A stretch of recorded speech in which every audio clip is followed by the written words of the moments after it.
Welcome back, everybody. I'm very excited about this week. We have Annakleta Mukumbi, geotechnical, and I used to call it rock engineer, that has joined us this week. And she is a phenomenal woman in mining. She is a mother, and she's a professional in the mining underground environment. And we're going to learn so much today from Annakleta. She's a phenomenal leader. I've met her, I've worked with her, and one of the first things that struck me is a very strong people and leadership skills. So she has chosen a topic on change, but we're going to cover a lot more. We're going to cover the women in mining and the topics that we don't always want to talk about, but it's important to talk about. And so there's going to be a few curveballs for her today, which she can choose not to answer. Annakleta, good morning. How are you? Good morning, Christo, and good morning, everyone. Thank you for having me. I am doing well and looking forward to our discussion and hope to add value to our listeners and also just maybe a learning or two for myself when I reflect on this conversation. Yes. Yes. And I mean, this conversation is all about helping a younger version of ourselves, and it's conversational, and we don't always have to have the right answers in terms of our lives and our careers at that point in time. But I have certainly learned a lot from you in our time working together. And won't you just give us a introduction of who's Annakleta and your bit of your mining career, if you don't mind? All right. Like Christo said, I'm a mining professional. I've been in industry for about 11 years now. So yeah, know a thing or two, but also somewhere there in the middle in terms of my career. I started off in geology. I'm a geologist by training. That's my first degree, and that's also what I did for the first 3 years of my career. And then afterwards, I branched into rock engineering, totally by chance. I happened to do rotations because that's what we needed to do for our graduate program, and spent only 2 months at rock engineering. And I saw that it fits well with what I would like to do in terms of the technical side, but also the people aspect. For me, people are very close to my heart. And I think that's the reason why we do mining, and also for the fun stuff, like we get to blow up things occasionally.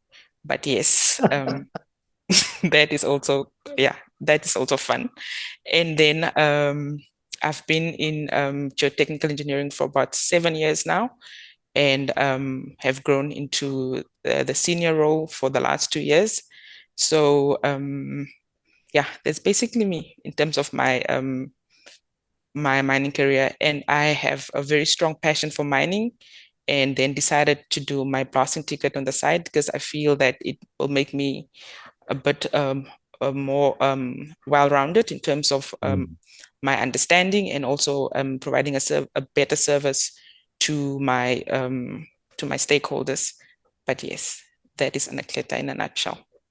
But you have to mention as well that you like second generation miner, in that your dad worked on the same mine that you are at for most of his career.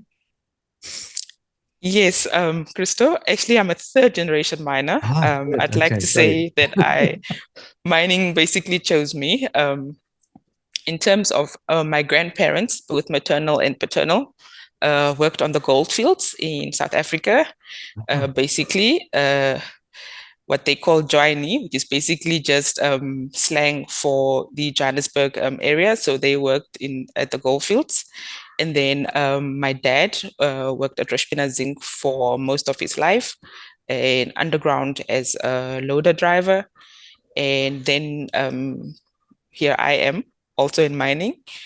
Um, yes, so definitely seems to run in the blood. But then whenever I look at that, also, I'm like, it's also a reflection of progression, because we started off with my grandparents or my grandfathers being migrant workers, my dad being a permanent worker, but still in the unskilled, and then comes their granddaughter and daughter being a professional, and then doing one of the areas that's highly specialized. So Yeah. I'd like to think of it as also progression and Yes. how mining in general has evolved over time to become more diverse. Yeah. And it's never easy being the first. Never easy. Luckily, I like to think of myself as the third.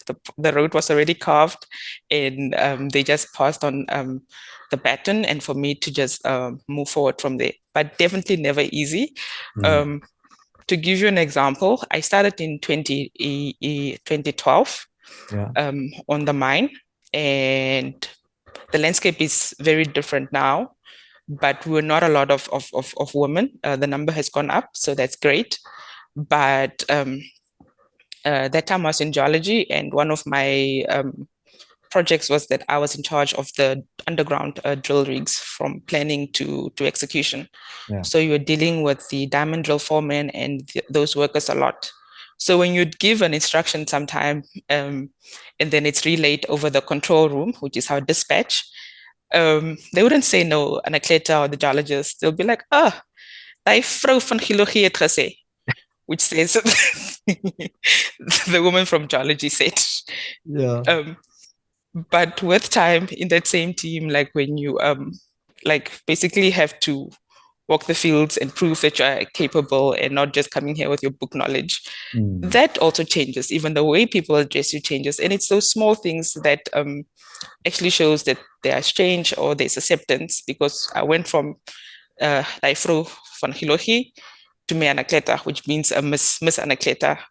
So it's those small things that show that there's been acceptance, and also um, a level of respect for what you do, regardless of who you are. But yeah, it takes a moment, but No, it's doable. I think as women in mining, a lot of you, and I've had the privilege of working with a lot of women now in leadership positions, and you sometimes underscore how difficult it is.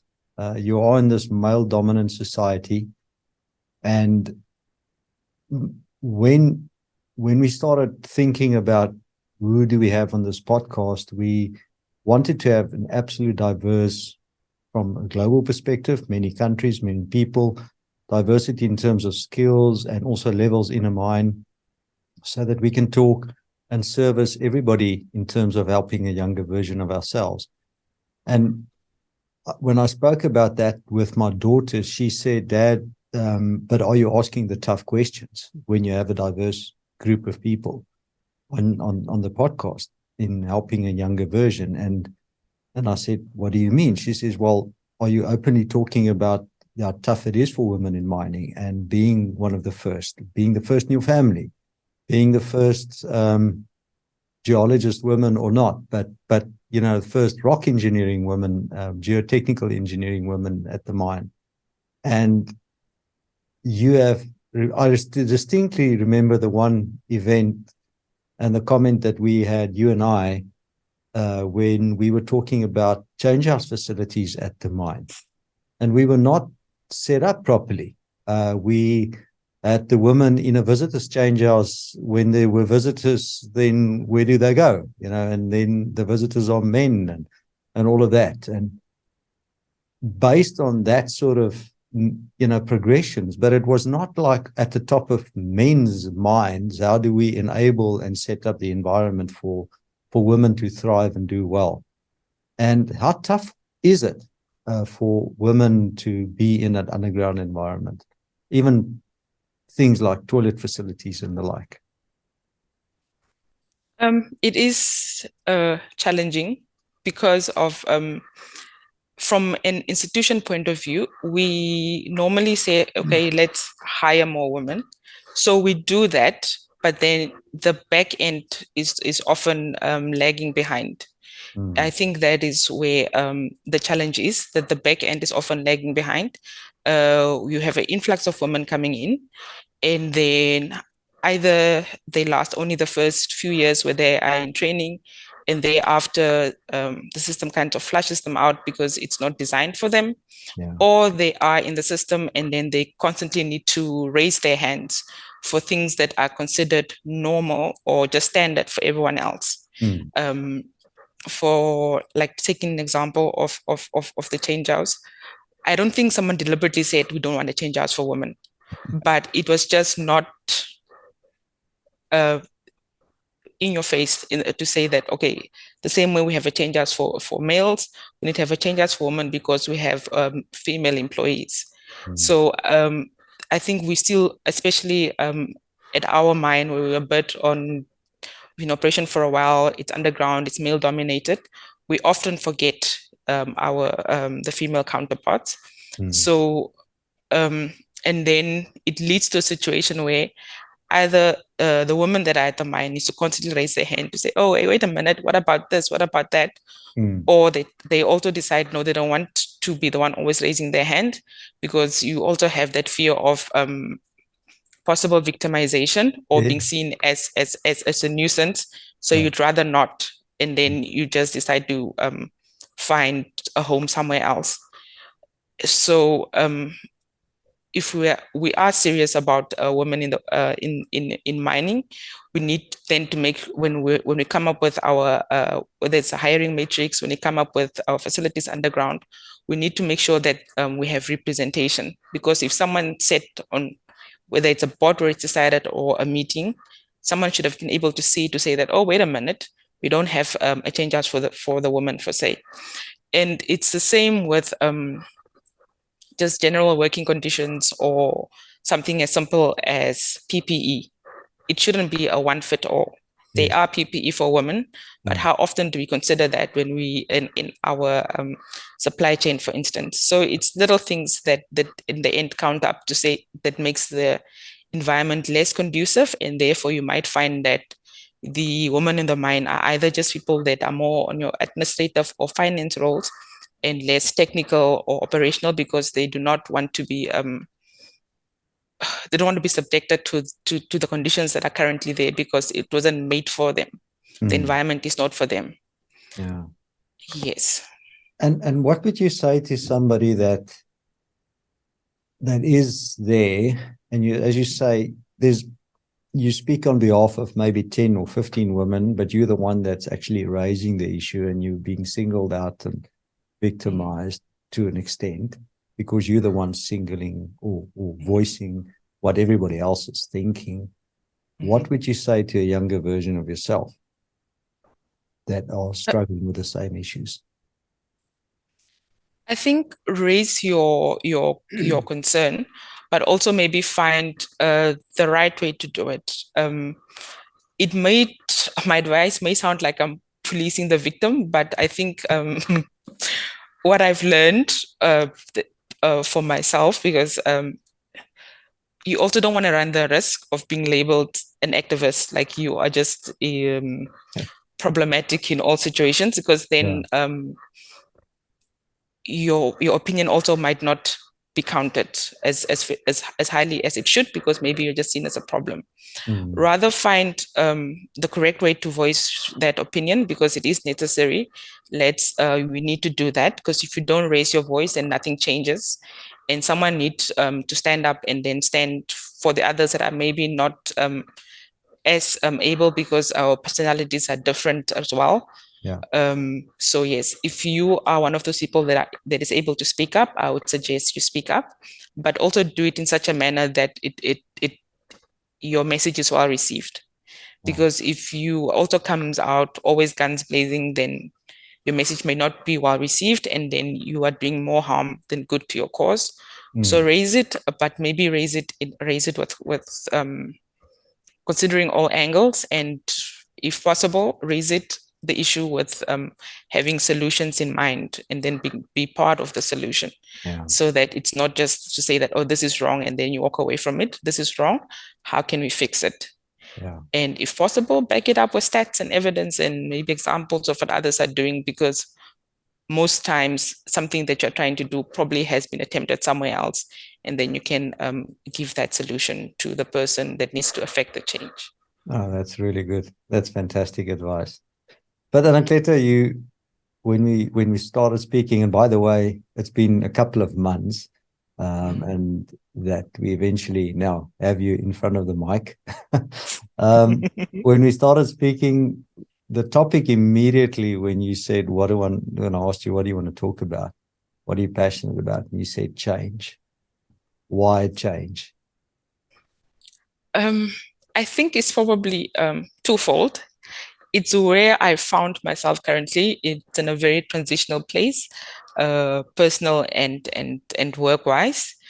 And then also, I've worked only for Roshpina, Zinc Mine, since I started my career. But I think under 4 mining houses. So it's I've been in a constant situation of change in terms of management style, what is the vision, what is the strategy. And so I think it's important to talk about that because either you get left behind or you move with the times. So I think change has been part and parcel of my career, even though if you look at it on paper, you might see that, oh, but the person's only been at Roshpina. It's been quite dynamic. Mm-hmm. And then also, like I said, my personal life, I am transitioning. I've always been like almost, I want to say 90% career woman or career oriented. And now I find myself with a, a bundle of joy. So it's a new life, something to take care of, but the dynamics need to change. And then also now having a partner that must be considered in your decisions. So yeah, I think that's where I am now. It's just transitional. That's why I wanted to talk about change. And how do you deal with change? You've started mentioning, you either go with it or, you get left behind. But what is your personal approach to change? My personal approach has always been to first say that, okay, what is changing? Identify that and say, am I able to control it? Can I do anything about it? If I'm able to control it, then drive it a certain way. If I'm not able to control it, what can I do about myself in order to make this a positive change? Um, but yes, some are easier, something is easier said than done. There's some situations where you can identify right away and move on, but then there's some situations where I have to take it and sit with it for a minute and then only get myself or readjust and say, okay, now this is how I move forward, or this is how I see myself fitting in this current bigger picture. So this is my role. So that's how I try to adapt or work with change, identify where I fit in and then move on from there, or identify what I can do about it. Because not all change, most of it, it's sometimes a bit painful. So for me, it's like, what can I do? And then from there, try to move on. And it can take anything about a few days, but sometimes it's more of an adjustment and I take a bit longer to come around. Yes. And in answering that, you say that, where do I fit in? Is there something about a purpose in there as well for you, that for you to understand where you fit in? Is it important for you to know also, is there a bigger purpose for you than just fitting in, or is that just I fit in or I don't? It's a bigger purpose because most changes come in to say that no. I start off like, what do I have in mind for myself? And now this change that is coming is, am I still able to get to my endpoint, what I have for myself? Yeah. Or I'm not able to, and therefore I need to adjust one or two things in order to still get there, or I'm not able to get to my endpoint at all in this current situation.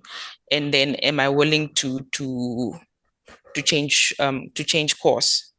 So for me, it's that's I always start to say that how does it fit in with what I see for myself, whether it's on a personal level, I have a certain way that I want my life to pan out, and work-wise, I'm very similar. I have a certain way how I want my career life to pan out, and I try to manage the change around me in that way to say that do I still reach my end goal, and or what do I need to adjust in order to reach my end goal? And some days it's straightforward, and some days not so much. But yes, that's my approach. Okay. You've also had to deal with a lot of changes moving from geology to geotech side. And Yes. what was that like? Um, I think I absolutely, if I reflect now, I absolutely loved it. But how it came about was also from a challenging circumstance. Because when I did my geology, I was head set on becoming a geostatistician. That was what I wanted to do. I wanted to work with models. They nice to look at. They make sense. If you put in good parameters, you get good parameters out. It was my perfect job at that point in time in my career. Yes, and also manageable, or like you have a lot of control over it, which Yeah. I also like to have over situations, but both work and personal. Yeah. So yes, but then we underwent a restructuring in 2014. Yeah. And during that time, I was just about to finish my graduate program, and we are undergoing a restructuring. And then there are no more graduates in the system, and you are a graduate. So, one of also like a learning and humbling experience that you can have things planned out and things, the rug get pulled from under you. Yeah. But that also presented an opportunity because um, 2 months prior or a few months prior to that, I spent some time at Geotech and I quite enjoyed it. Mm. So that also presented an opportunity, and I was able to move to Geotech after some interviews and having like with our um, restructuring in the department or in the mine, but in particular in the department. And from that, I think my career has only gotten better, and it is getting me closer to where I see myself, or which is more in the general management route. I'd like to walk away from technical at some point, and Mm. this is giving me the tools that I need Yeah. to get to that point.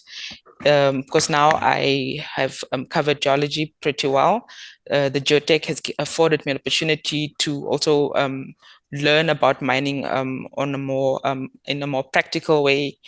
Um, it has helped me to get my blasting ticket. I'm currently busy with a master's in mining engineering, has and just dealing with more stakeholders. As much as we work a lot in the background, we deal with a lot of stakeholders. So it Mm. helps with your people skills quite a bit, and also just being able to deal with challenges in general. Because either you, for rock engineering, either you are taking away people's ore by having pillars, or you're being reactive because you decided to be a bit more lenient and now there's a failure somewhere. So you learn quickly to be okay with not being the most, in terms of profession, the most liked at the mine, because you're always making the difficult choices. Yeah. So for me, it has been growth, and I think it's probably one of the best things that could have happened. And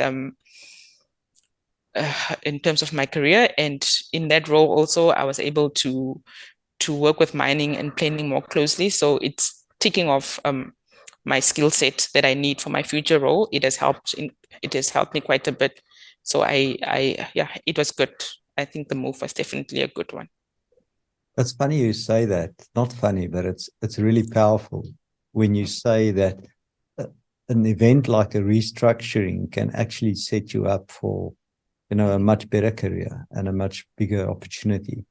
And I similarly went through a restructuring at a company at one stage, and I had a lot, call it geographically, a lot more responsibility. And then after the restructuring, I was only placed at one big mine or shaft, still a mega shaft, but I had four areas where now I had one area, and I Mm. saw it as a demotion. But then very quickly I said, okay, so in my career growth up to that point, what sort of pillars that I miss? And one of my areas that I missed was an opportunity at this, after the restructuring, to strengthen an area that I felt was a weakness in my makeup. And it really set me up after that as well, that you take a lot of learnings from that. And would you say attitude, helping a younger version of ourselves, would you say your attitude had a big role to play with the ultimate outcome of what you say now has been something great?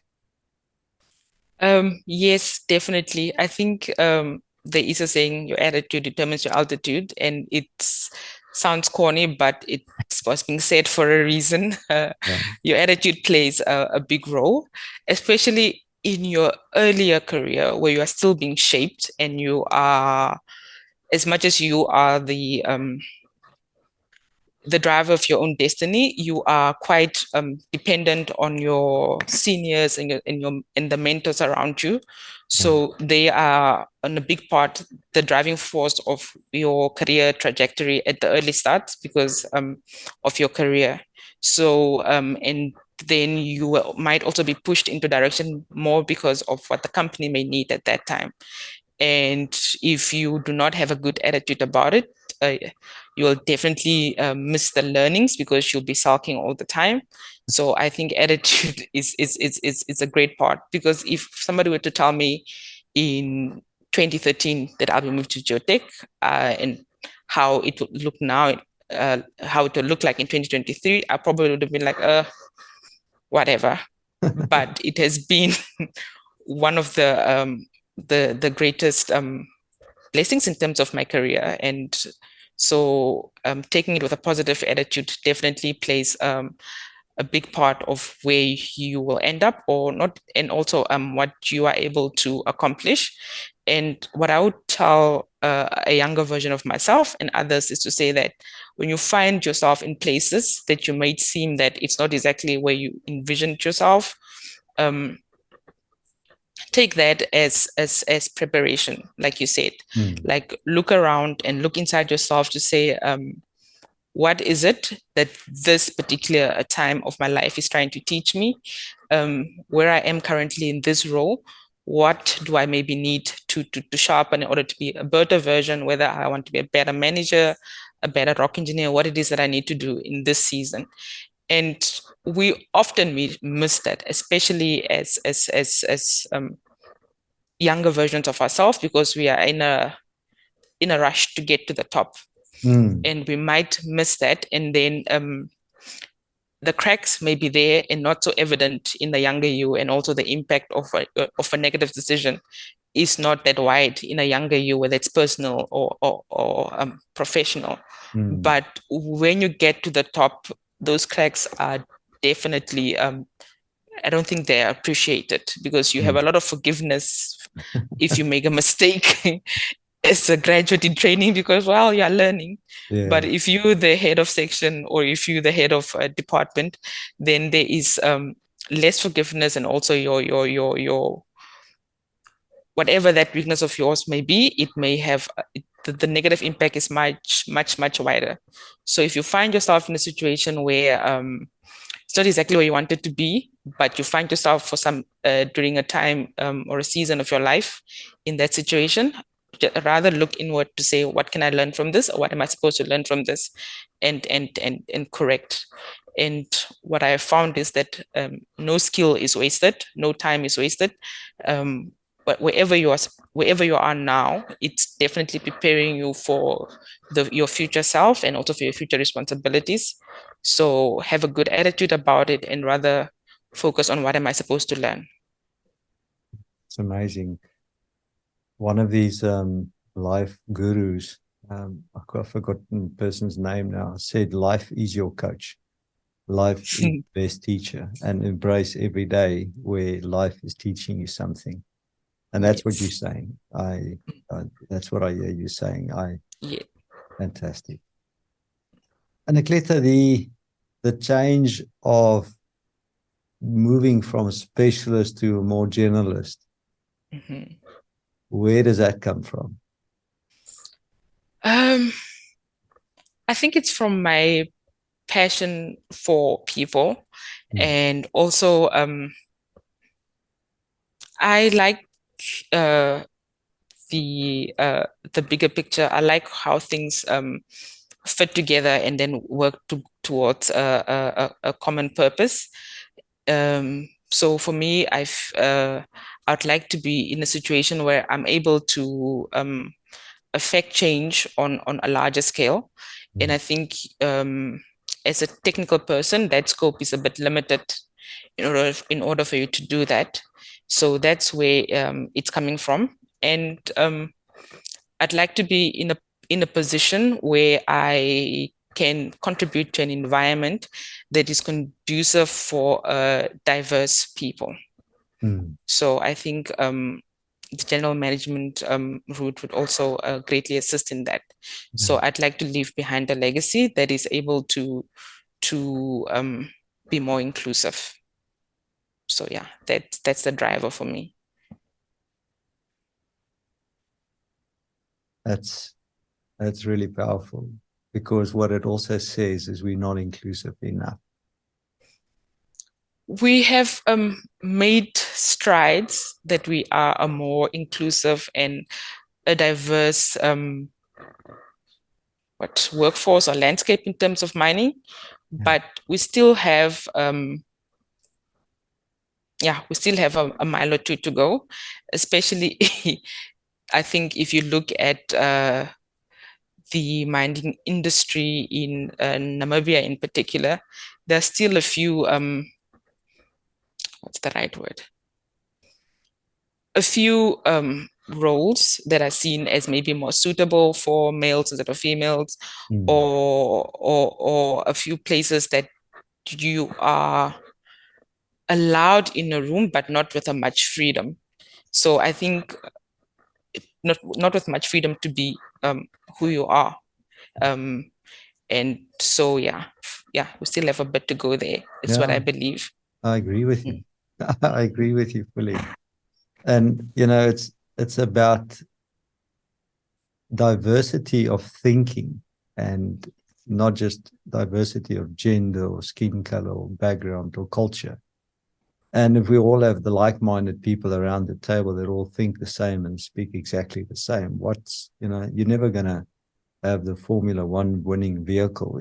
You have to have that diversity of thinking and people and genders, and I love that. I love the fact that it is something that we've got a lot of work to do. We've, as an industry, and it is a tough conversation, because what would you say to the male dominant leaders that feel threatened by this?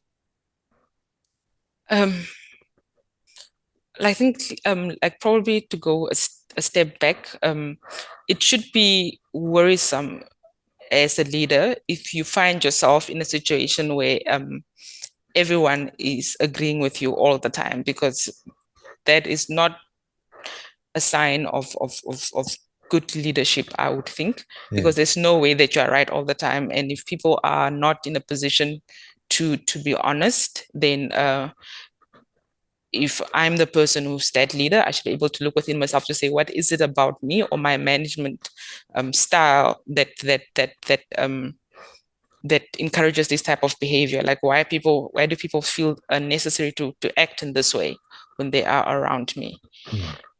And then for the male-dominated leadership, I think there is room for everyone, and also we should never be in a situation where you do not want to create room at the table for the next person, or whether they look like you or different to you, and also especially if they are not of like mind with how you think.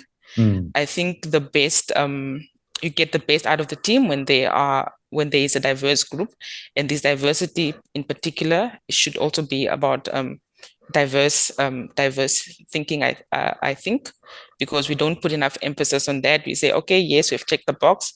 We have males, we have females, we have white, we have black, etc., etc., etc. Those are just boxes. But when those people get into the room, are they able to authentically contribute to the conversation, or are they just conforming to what they already find, because either out of fear sometimes, or also maybe and that fear might be misguided, because you got into the room being who you are. So ideally, you should be continuing to operate as who you are, even though maybe there are certain levels it requires you to be a refined version of yourself. You should still be able to contribute authentically, and we don't do that. So for the male-dominated leadership, I would say let's not be fearful of incorporating diversity into at our tables. It's the only way we are going to move forward, and the benefit will be for all of us. And having people that only think like you can be detrimental to your workplace, not only in terms of morale, but also to your bottom line. Especially in the age of social media, where people can get information out quickly and almost instantaneously, your brand can be irrecoverably damaged by having a blind spot to certain issues. And that blind spot normally, especially in corporate world, coming from having a one-sided view. So it is incorporating or including everyone is good for business. So we should do it. Yes. Love that. It's good for business. We should do it. I love that. Annakleta, and being a mother, that's something new to you now. Yes. And Sarudi, meaning our island, our little island of everything, I think you said. Yes. What does that do for a woman in mining? Oh, where to start? It's a chapter that is relatively new, and I'm finding it very exciting and rewarding on a personal level.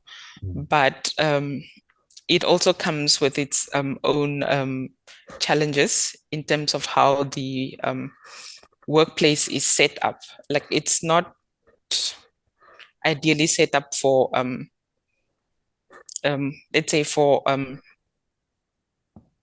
lactating mothers, for instance. Yes. And yes. it's one of the things which I never thought about Yeah. myself as well until I think I was in the situation. Yeah. So it's again one of that where I think diversity or representation is important. Yeah. So before we even get to company level, like maybe to take a step back to look at it on national in terms of our maternity leave benefits, which has never bothered me until obviously last year. Like, it's not something I spend a lot of time thinking about, but our maternity benefits in its own makes it challenging for you to be a woman in mining, a woman at work for that matter. I think actually, if you look at the time that is given off, and also how it impacts your finances. For us, it's driven through Social Security, and they pay about 15,000 Namibian dollars, which is the same as 15,000 rand per month that you are on maternity leave, which is the 3 months given by government. But it's not enough for most women, so they opt to not take the full maternity leave because they want to get back to work as quickly as possible so that they can not forfeit their benefits from their employer. For me, luckily, I'm a bit more fortunate where my company gives you the full maternity leave benefits, and then you get compensated by the company. So we are not too negatively impacted on the finance part. But this is something that needs to be looked at, I would think, more from a government point of view, because currently it's almost about the employer and the employer's choice whether they want to do it or not in terms of the fully paid maternity benefits. And then you start work, but you are still breastfeeding, which is in itself is a bit daunting. And you get to a workplace that is not quite equipped for that. So in terms of the office arrangement and so forth, so you need to make alternative arrangements. So luckily for us, the work environment might not be fully equipped, but at least then the work, it is flexible in terms of work, so you can get home and go pump, etc. But it's only because of our location. So I don't know if women in other mines are able to do that, for instance, if there's no dedicated pump station. But luckily, we did bring this up, and our VP has then looked into it, and we are busy investigating this. What do I call them? It's almost like this modular standalone pumping stations. Yeah. So we are investigating those, and hopefully it will be part and parcel of Rushpina Zinc in the near future. But again, someone's hand needed to be raised to say, oh, wait a minute, we don't have pumping stations. And I think that's the issue we discussed earlier comes to mind, to say that we have incorporated women into the workplace, but we have not address the back end to say, in this situation, what would you need? If this happens, what do we need? Are we equipped as an operation to make sure that people are able to carry out their tasks and still be who they are, in this case, be a woman or be a breastfeeding mother, without making it look like they are going out of their way, or also making it look like you are inconveniencing your employer. Because now someone's hand needed to be raised to say, oh, wait a minute, we don't have this. So, yeah. But thanks for raising it, and it's the topics that sometimes are only spoken about, in tea rooms and not in the public, like what we have this platform for. And this is closer to my heart than what you would think, because my wife is a lactation consultant as well. Oh. And the last week has been, South Africa National, I think it's International Breastfeeding Week for the whole world. And the awareness of this topic that you've just spoken about, I wasn't, even aware of it until, we speak at the dinner table about it, and then I see what she's doing, and she's going around and making a difference. And if you understand the science and, all the good things that comes from this process of a mother and a child, and that relationship, and having that bond in the early couple of months, it's incredible. And as you say, if we can make those differences and changes, how that will just bring so much better quality of work for that individual and that company. But thank you for raising that. That's a definite conversational topic, I think, for a lot of the leaders that are hopefully listening to this today, or future leaders that are saying, well, I'm going to change that when I'm getting there. Yes, no, it's something that's we definitely need to talk about. And I'm glad that we had the opportunity to do so. And for me, just takes it back to say that once you are in the room, what are we doing? Because sometimes one of the things that I think is still a challenge is for when that person who's considered to be from, supposed to be bringing the diversity, when we enter the room, then I don't think we carry out our mandate as we should. And therefore, even though if on paper there is diversity, it doesn't help the overall goal, because the person is supposed to be bringing the diversity. We are not comfortable enough to raise these issues, because we don't want to be seen as, maybe especially as a woman, don't want to be seen as you got into a position of power or influence and all you're doing is hammering the women issues. That's not what you're saying. No, I get that. Exactly. But it is important for us to bring it up, because if you, as the person who it is affecting, or is at least understanding the process, cannot convey the message or get buy-in from others, then you cannot expect someone who hasn't gone through it to maybe fully appreciate the need for it. So for me, I think, like, if you are in a position to able to do something about something or about anything, and you are able to do it without obviously offending the next person, then we should definitely give it our all and affect the change that we need. Yeah. Oh, that's fantastic. Annakleta, I realized that you're at the mine site, and I now see that we are running into our time limit that we have for you, given your busy day. And I've heard the reverse siren just there as you were sitting there. Yeah. And I want to really thank you for today. Any last words on your end that you want to leave with a younger version of yourself? Maybe what's your three, whatever principles in life, or anything that comes to mind that you want to share with us? All right. Thank you, Christo. Thank you for having me. I think to maybe touch on our topic, which is change, we must accept that change is inevitable.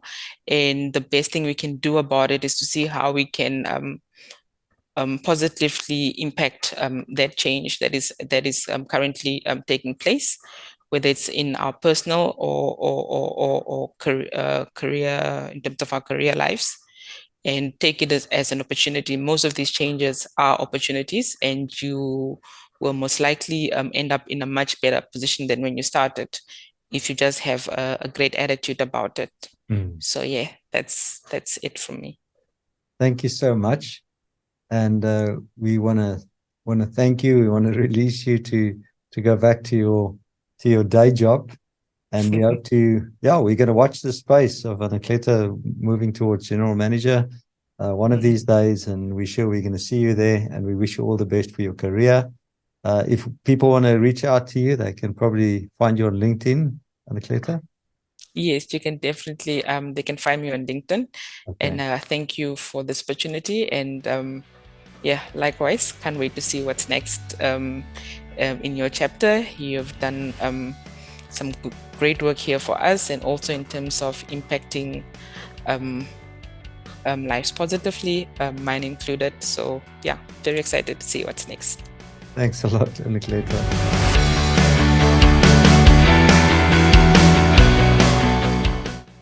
Let's recap for today. Few things that I've learned from Annakleta. Wonderful things. Change is inevitable. A key success factor during the change is our attitude. With the right attitude, the change will bring you into a better place in the future. That's all from us for this week. Thank you for listening. Thank you for watching. You can find us at www.theminingcoach.com. Share this with friends and colleagues and family if it's going to add value to them. And let's keep on adding value to a younger version of ourselves. Thank you very much. Bye.